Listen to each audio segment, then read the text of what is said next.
yaşlığın vatanı, arkada kaykasından aydın yollarımın nuri. Nuskavul yar arkada, vatan için her işte, nesilleri doğama, yarışlarda yenişti. Alkış dedi, şan dedi, şükrat dedi arkada. Bugün acap devirdi, Baltiyar bil Baltiyar. Alkış dedi, şan dedi, şükrat dedi arkada. Bugün acap devirdi, Baltiyar bil Baltiyar.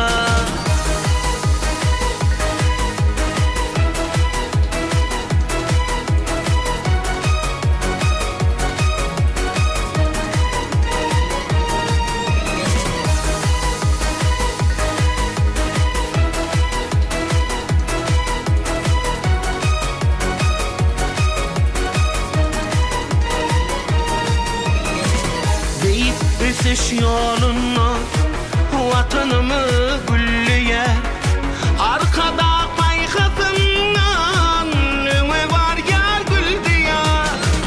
Sağdın ruhli nesilli, vatanımızın kuvancı, halkın bahtiyarlığı, devrimizin dayancı.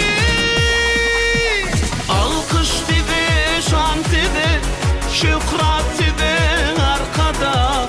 Bugün acap devirdi, Baltiyar bil Baltiyar. Alkış dedi, şan dedi, şükrat dedi arkada.